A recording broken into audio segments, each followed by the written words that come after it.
Hi and welcome to the Geek Legion of Doom. This is a TV review and I'll be having a look at the pilot episode of the new British show Atlantis. So obviously based on the legend of Atlantis. Now there's going to be a couple of minor spoilers in this review, so if you've not seen the pilot episode yet you may want to check it out first. I will kind of avoid any sort of major plot points, but there will be a couple of minor ones in here.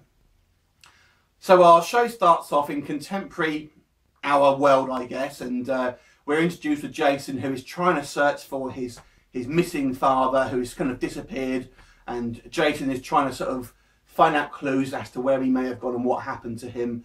And from what we gather, he's obviously lost at sea somewhere, and Jason's trying to find out what happened by kind of tracking down this kind of wreckage, I suppose, from this submarine that he was in. Amusingly, we're told by another character, oh, you may never find the wreckage, it's, you know, lost at sea, but he literally finds it straight away. And I'm going to come on to that again in a second, because that's the theme of this episode.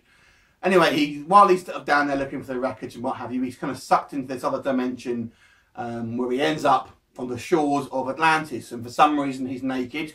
I'm guessing just to kind of get a nice topless shot for all the kind of girlies out there who's this guy's obviously trying to be set up for this kind of pin-up, I suppose. Anyway, and he sort of travels to the city of Atlantis, where of course he can't believe what's going on, and everyone's kind of dressed strangely. They've kind of set it up to be a kind of ancient Greek sort of mythology type thing here. And you know, of course, there's like a two-headed sort of like mini dragon thing that he's obviously surprised to see, but he decides to prod it for some reason. Don't know why you would do that, but there you go. And you know, after a short chase and stuff, he kind of ends up bumping into his two new best pals, Pythagoras and Hercules. So those two names, so obviously you've got Hercules, obviously from legend, and you've got Pythagoras, who the name might ring a bell, but so you're talking Pythagoras theorem here.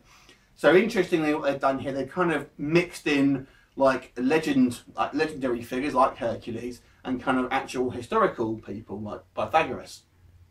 So they kind of get this mishmash of legend and history. So as well as travelling to this other dimension, which I'm guessing it's going to be, but also travel back in time.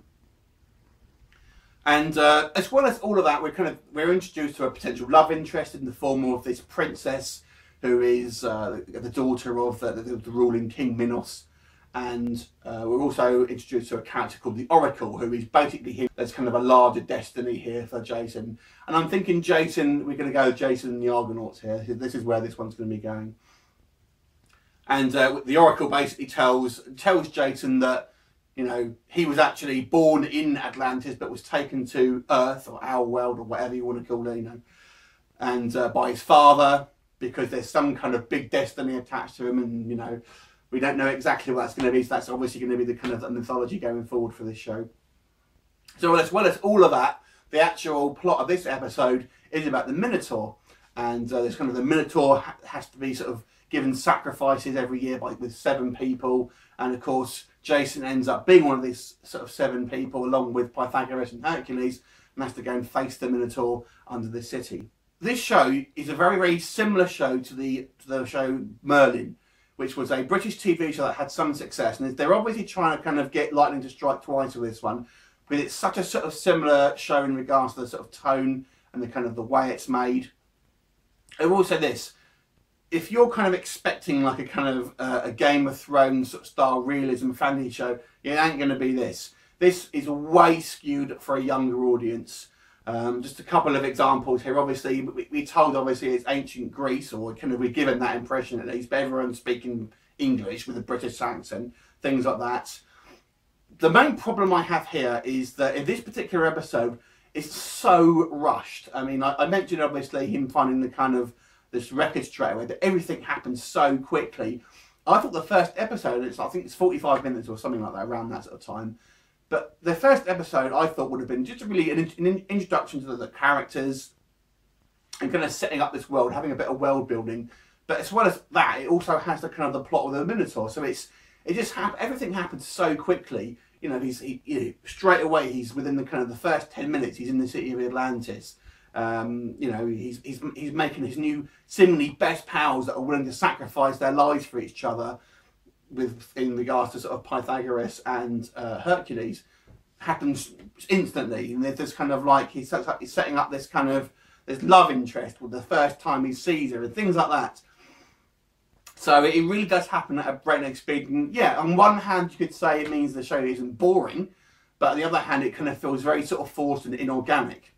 I would have imagined, and I would have personally would have liked maybe the first sort of episode to kind of just be a little bit more world building, and then kind of have the Minotaur story maybe for the second episode. But there you go, that's not what we got. So let's talk about what we do have. In regards to what's good about this TV show, I think it looks really good, and obviously they've done some sort of fantastic sort of shooting on location. I actually think the special effects are pretty decent for a TV budget as well. You know, there's a kind of, like I mentioned, there's kind of like this sort of CGI dragon, and there's also the Minotaur. I think looks pretty good. You know, everything looks, the costumes look pretty good. They're all kind of, you know, you've got kind of this Greek sort of style armour and stuff like that. It does have a TV look to it, because obviously it is on TV. I will say this though, I mean, if you're a fan of the Merlin TV show, you're probably going to like this, but I don't think it's got the charm of the original Merlin TV show. And I'm guessing that is partly because of this. I think the pilot is a little bit poorly written, and I don't think the characters are as memorable as kind of like, if you're looking at, I think Colin Morgan is the guy's name from who played Merlin as the kind of the leading man. I don't think the guy who plays Jason here is as kind of charismatic or as a likeable character as the Merlin character, and the same can be said of the sort of supporting cast as well. You know, it's not bad, but you know, this is skewed at a younger audience. This is meant to be your kind of family, sort of 6 o'clock sort of family show that everyone's going to watch. So the kind of tone of it is obviously quite jokey. Kind of pantomime is the best way I can kind of describe it. This is really going to be a question of taste, whether you kind of like this thing or not.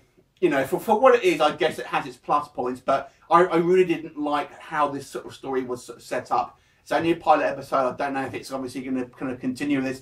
One thing that really kind of bugged me, and this is maybe just going to be me, if we're taking a character who is from our world, as in our time, and we're sort of putting him in ancient Greece, or a kind of, you know, this version of Atlantis, which is based on ancient Greece, and we're having the story of the Minotaur, and you know, he's set in the labyrinth and what have you, and he's kind of, the princess almost even gives him the kind of like this necklace thing which has got some thread in it so he can tie it on there. But at no point you ask a kind of someone from like our world, you'd be going, hang on a second, I've heard this story, so I know exactly what to do, and I can use my knowledge of what I've learned in myths and legends and history and everything like that to sort of benefit myself in this story. That doesn't happen. And I was expecting that, it being a character from a kind of our reality, so to speak. So I'm hoping that that's not going to happen continually. I just think that would be really dumb. I'm guessing what we'll see here is obviously different characters from I guess ancient Greek legends, sort of pretty much introduced every week. You know, you're going to probably have the Kraken, you're going to have Medusa and all stuff like that. And I'm hoping it's not going to be this big surprise every time, because it doesn't make sense. Even in a kind of kiddie show, I think that's kind of silly if they did that. So I'm going to give this pilot a 5 out of 10. I thought it was kind of weak, certainly in the writing side. It kind of looks okay. It's going to be okay for kids and family audiences, but I don't think it's going to be one that you're going to get too invested in. 5 out of 10 for me. What are your thoughts on it? Leave a comment. I look forward to seeing you next time. Bye for now.